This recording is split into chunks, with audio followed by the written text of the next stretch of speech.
이곳은 영국 런던에서 유학 중인 동생 로아의 집이다. 오래된 건물이긴 하지만 널찍한 공간과 분리된 부엌이 좋았고 무엇보다 가장 마음에 들었던 건 발코니였다. 지난 1년간 반지하에서 썩어온 로아에게는 꿈이 하나 있었기 때문이다. 바로 볕이 잘 드는 발코니에 작은 숲을 만드는 것이다. 해도 잘 들며 공기도 잘 통하는 발코니에서 식물들은 번영하며 일용할 양식을 제공해 줄 것이었다. 그렇게 로아의 성공적인 자취 라이프를 위해 우리는 리틀 포레스트를 만들기로 마음먹었다. 나는 원래 타고난 도시인간이다. 도시에서의 삶밖에 몰랐던 내게 야채란 다른 공산품들과 마찬가지로 가게에서 파는 상품에 불과했고 나 같은 소비자가 그것을 직접 생산한다는 건 상상도 못할 일이었다. 그러던 중 나는 시골로 이사를 갔고 처음으로 농사란 걸 짓게 됐다. 그리고 그것은 내게 혁명 그 자체였다. 나는 생각했다. 지금까지 이걸 왜 사 먹은 걸까? 누구라도 야채를 키워보면 그것의 엄청난 가성비에 놀라기 마련이다. 씨앗 몇 개만 심어도 수백 수천의 열매가 돌아오며 파와 상추 같은 야채는 먹어치우는 족족 자동 리필된다. 어안이 벙벙했다. 음료를 무한 리필할 수 있는 가게에서 홀로 계속 음료를 새로 주문한 사람이 된 듯한 기분이었다. 지금껏 누구도 야채의 진실을 말해주지 않았음에 배신감마저 느껴졌다. 그래서 이번에 로아가 화단을 만들고자 했을 때 나는 인생의 선배로서 조언했다. 기왕 갖게 된 발코니니 먹을 수 없는 것보다는 먹을 수 있는 것을 키우라는 것이다. 그러면 약소하게나마 식료품 값도 아낄 수 있으며 무엇보다 자급자족하는 기쁨을 알 수 있다. 어차피 1년 후에는 비워줘야 하는 발코니다. 먹을 수 없는 식물들보단 먹어서 없앨 수 있는 식물을 키우는 편이 현명하다. 사실 발코니에 작은 텃밭을 만드는 건 별로 어렵지 않다. 조금만 검색해도 각종 노하우들이 넘쳐날 뿐더러 별다른 준비물도 필요하지 않기 때문에 돈도 들지 않는다. 필요한 건 흙과 플라스틱통 그리고 야채의 DNA다. 플라스틱 쓰레기가 넘쳐나는 세상이니 플라스틱 통이야 얼마든지 구할 수 있지만 야채 씨앗이나 모종은 어디서 구하냐고 물을지도 모르겠다. 답은 냉장고다. 먹고 남은 팥뿌리나 상추 밑동, 배추 밑동은 흙에다 대충 꽂아만 놔도 알아서 자생한다. 먹다 남은 방울토마토는 씨를 파내서 묻으면 되고 고추도 마찬가지이며 아무튼 식물은 그냥 씨앗이나 뿌리만 땅에 묻어놔도 거기서 몸통이 돋아나는 기적을 행사한다. 겨울에 얼어 죽지 않게만 해주면 자연 소멸할 때까지 일용할 양식이 된다. 그것을 알게 된 로아는 씨앗을 심으며 몹시 신이 났다. 생수통을 잘라서 흙을 담고 씨앗을 심은 뒤 심은 날짜까지 표기했다. 그리고 그것은 3주가 지나도록 싹이 나지 않았다. 아보카도 씨였기 때문이다. 아보카도는 야채가 아닌 과일이고 싹이 나는 속도가 느린 난이도 중급 이상의 씨앗이다. 물에 띄워도 보고 흙에 심어도 봤지만 아보카도는 몇 주가 지나도록 씨앗을 틔울 기미를 보이지 않았다. 주식으로 치면 장기 투자를 해야 하는 종목이다. 하지만 당장 수익을 봐야 하는 우리에겐 단타 종목이 적합하기 때문에 식테크 고수들이 많이 추천하는 파와 상추 그리고 애플러브를 하나씩 심었다. 화분을 사면 돈이 아까우니까 플라스틱 통을 화분으로 샀는다. 공병 할아버지라도 된 양 물병, 음료수병, 김치통, 요플레통에 이르는 온갖 플라스틱 통들을 긁어 모으면 최소한의 시드머니로 식테크를 시작할 수 있다.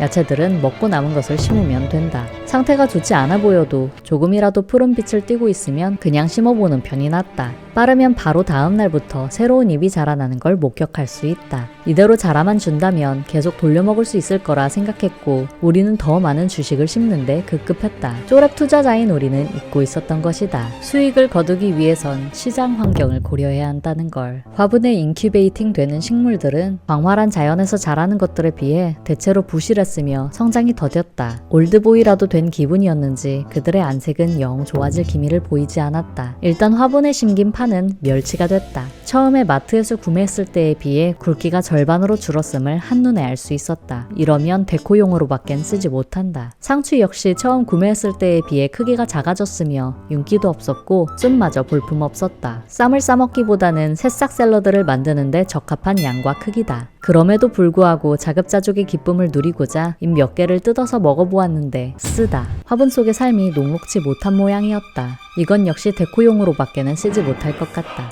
이외의 식물들도 사정은 마찬가지였다. 로아가 학교에서 무료로 받아온 부추 씨앗은 자라서 이쑤시개가 됐으며 청경채들은 다 먹고 남은 밑동을 물에 담아뒀더니 한 놈은 금방 세상을 떠나고 말았다. 강인한 녀석은 살아남아 흙에 심겨졌고 목숨을 잃은 청경채는 살아남은 청경채에 거름이 됐다. 유일하게 전원 생존하여 싹을 틔운 방울토마토는 너무 작아서 바라보는 입장에서도 왠지 아득한 기분이었다. 어린 자식을 바라보는 부모의 마음이 이런 건지도 모르겠다. 결국 부모의 마음으로 미래가 가장 촉망되는 튼튼한 새싹 몇 개만 분갈이 해준 다음 나머지는 새싹 비빔밥을 해 먹었다. 그러면서 텃밭 만들기가 약간 망했다는 것을 인정하지 않을 수 없었다. 야채의 수확량이 제로라는 점은 차치하고서라도 집안의 작은 숲을 구성하고 싶다는 로아의 기존 바람만은 이루어야 했다. 결국 빈약한 채소 대신 발코니를 풍성하게 채워줄 식물들을 구입하기로 했다. 먼저 방문한 화원은 황량한 외부에 비해 넓은 내부와 다양한 식물을 보유한 곳이었다. 작고 귀여운 꽃부터 나무 묘목들이 너무 아름다웠으나 가격은 그다지 아름답지 않았다. 물가 폭등의 여파가 식물 세계까지 미친 듯했다. 우리의 예산은 5만 원이었는데 예산 내에서 구입 가능한 건 세일 중인 화분 하나뿐이었다. 다음으로 방문한 화원은 규모가 더 큰 만큼 이전 화원보다는 더 저렴하리란 기대가 있었으나 현실은 기대에 미치지 못했다. 화분 거리는 약 7만 원 정도였고 코딱지 많은 식물들조차 2만 원을 호가했다. 더 이상 화원 가꾸기는 저렴한 서민의 취미생활이 아니다. 예산 내에서 해결 가능한 적당한 크기의 몬스테라 하나만 입양해오는 수밖에 없었다. 처음에는 멋진 화분거리와 거리용 화분, 화려한 식물들로 발코니를 꾸밀 계획이었지만 인생이 의례 그렇듯 무엇도 계획대로 되지 않았다. 하지만 괜찮다. 이가 없으면 잇몸으로 살면 된다. 애초에 텃밭으로 시작했기 때문에 텃밭을 가꿀 때처럼 페트병을 화분 삼았고 거리용 화분은 새끼줄을 꼬아서 직접 만들었다. 식물의 개체수가 적은 건 새끼 식물들을 옮겨서 번식시키는 것으로 해결했다. 이렇게 우리는 작은 숲을 완성했다. 시골에서 살 때와는 달리 매번 물받침을 갈아줘야 하지만 매일 쌓이는 흙먼지를 쓸고 닦아줘야 한다는 것이 번거롭고 귀찮지만 그래도 이렇게 로아에게는 작은 화원이 생겼다.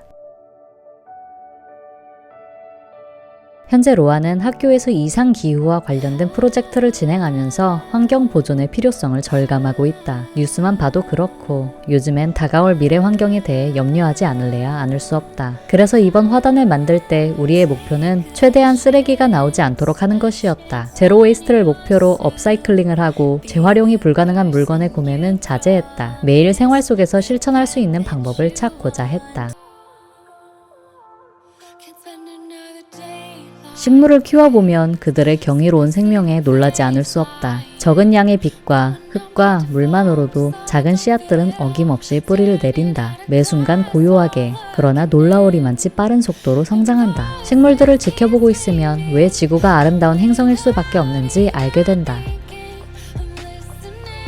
우리는 늘 환경을 보호하자고 외치지만 나는 가끔 생각한다. 어쩌면 자연은 우리의 어떤 보호도 도움도 필요하지 않은지도 모르겠다고. 그저 내버려 두는 것만으로도 해치지 않는 것만으로도 그들은 느리지만 확실하게 그들만의 세계를 다시 구축해 나갈 것이다. 모두가 저만의 방식으로 만개할 수 있도록 존중받는 세상. 그런 세상을 함께 만들어갈 때라야 비로소 내게도 그러한 존중 속에서 살아갈 자격이 주어지는 것이라 생각한다. 영상을 보는 여러분들도 더 나은 세상을 꿈꾸는 하루가 됐기를 바라며 오늘의 영상을 마친다. 오늘의 날씨, 구름이 잔뜩 끼었다. 느낀 점, 우리네들의 인생만큼이나 지구에도 언젠가 볕들 날이 오길 바란다.